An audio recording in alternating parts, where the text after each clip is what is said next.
Zacks Know Your Options, a weekly overview of unique option strategies and ideas designed to help you beat the market no matter which direction it's going.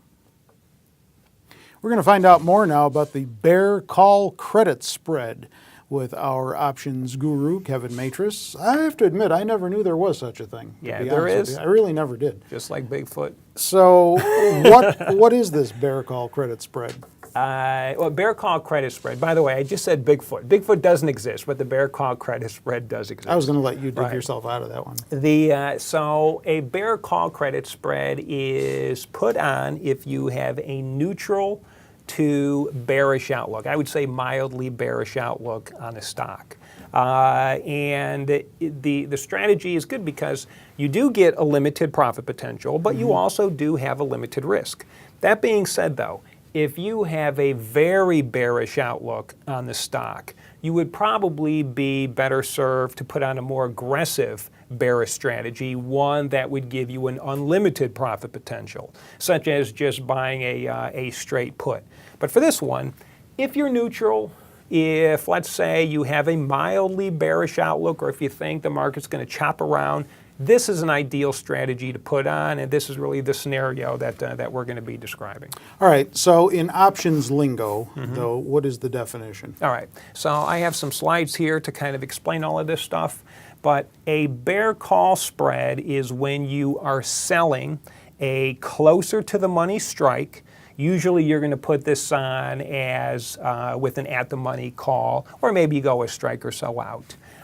But you're going to be then buying a further out of the money strike.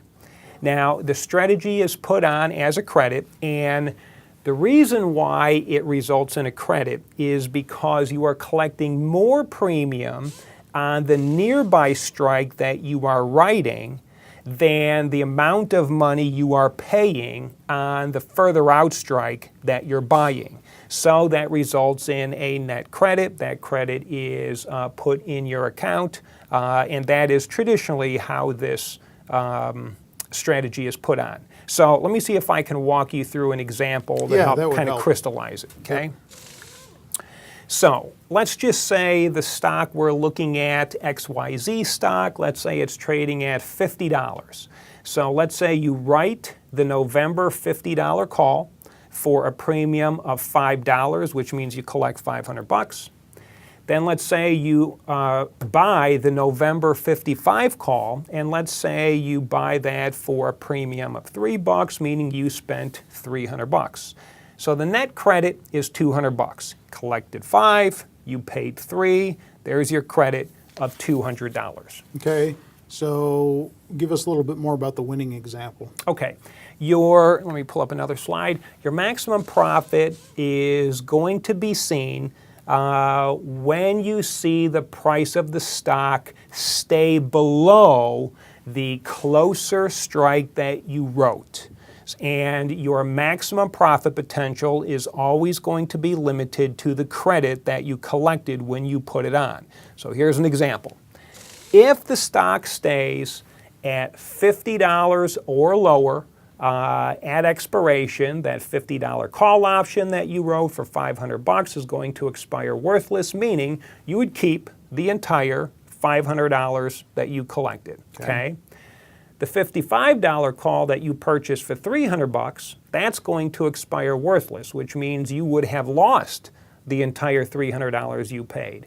But remember, you collected $5, you lost $3, that's a $200 difference. That $200 is yours, that stays in your account, and that's how you win. All right, now what about on the loss side? Okay, on the loss side, let's pull up this next slide.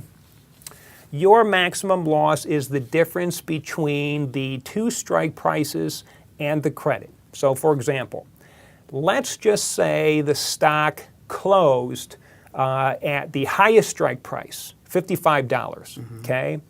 At expiration, that $50 call that you wrote for $500, that option is now worth $500. So you collected $5, but you're basically going to give that $500 back. So that results in a scratch on that side of the trade. Okay. The $300 that you paid for that $55 call, you're going to lose all of that as well, because the stock closed right at that strike price, which means there's no time value, there's no intrinsic value. You paid $300, that's worth zero, so you lost all of that as well. So the net result is going to be that $300, right? Okay. However, I'll take your word for no, it. well, once again, if you take a look at the slide, Right. you have a scratch. Yeah. You made nothing, you lost nothing, but you did lose the $300 that you paid for that 55, so that's your maximum loss. Okay. However, though, a question that often is asked is what if it goes beyond 55? What if it goes to 56, 57, 58? The net result is the same. The way the individual options look is slightly different. So now the $50 call option that you wrote, if it goes above that $55, right? Remember, you collected $500. Now that option is worth $6. So now I've lost an additional $100 on that option that I wrote. But don't forget, I still have that option that I purchased, the $55 call that I purchased. That one would make an extra $100 for every $1 the stock went up. But since one is completely offsetting the other at that point, your maximum loss can never widen. So even if the stock went to infinity, your maximum loss is still $300. Same thing if the stock went down, your maximum profit's going to be the credit that you collected. But that is why this is a really good strategy, because if you do have an outlook on the stock, and let's just say that you are absolutely, completely dead wrong, couldn't be more wrong about the stock, you have a very, very limited risk. And I think that's one of the best ways to go about collecting premium, one of the best ways to go about writing options. Always try to limit your catastrophic scenarios. Is there a break even? Yeah, the break even looks like this. Let me pull up this slide. So your break even in this example is going to be $52, okay? So at 52, you would retain only $300 of the $500 premium that you originally collected on the short call, and you'd lose the full $300 that you paid for the long call. So there's a $300 gain, less a $300 loss, that's break even. Another simple way of doing it on the fly when you're trying to assess what kind of spreads that you should put on. So you would take a look at the strike price of the one that you sold, and then you would essentially add the credit you're collecting to it. So if, let's say, I wrote the $50 strike, which is what we did, and I collected $200 to put that trade on.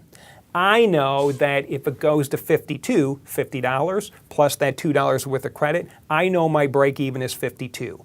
Now, if it goes higher than 52, let's say it goes to 53, at 53, I'm going to lose $100. If it goes to 54, I'm going to lose $200. If it goes to 55, I'm going to lose $300, but at least I know once it gets above 55, I could never lose anything more. So a very quick down and dirty way of figuring it out is just look at your nearby strike, add the premium to it. That's where you can see your break-even point is. So if I'm understanding this correctly, then bottom line is put this on for the biggest credit you can. Yeah, put it on for the largest credit you can possibly put it on for. Now, the one thing I would say too is if you really have, it's kind of an oxymoron, if you have a stronger, mildly bearish outlook, write the at the monies, because you're going to be able to collect a good chunk of premium for that. If you decide that you want to give your strategy a little bit of breathing room, I like to give my strategy a little bit more room, you can put on all of your options. You can make sure those options are out of the money. Because if you put on an out of the money bear call spread, I'm right, here's the stock, I write an out of the money, and then I buy a further out one, I can make money in three ways. If the market goes sideways, I win. If the market goes down, of course, I'm going to win. But even if the market goes up a couple of percent, heck, I can even put this on and get 10% away from the underlying. I can see the market go up as long as it stays below that nearby strike that I wrote. I'm still going to make my maximum profit potential. And that's why I love these types of things, because You can even be wrong. You can think, I don't think this stock's going to go up anymore, but it could actually go up.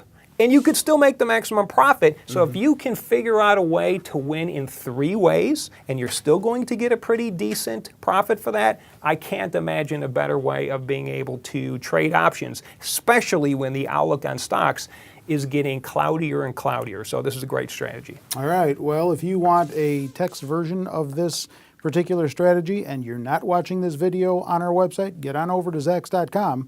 And that is where you'll find a text version of this particular strategy as well as other options information that you should review. Interesting stuff. And it's all information to help you know your options. With Kevin Matras, I'm Terry Ruffalo.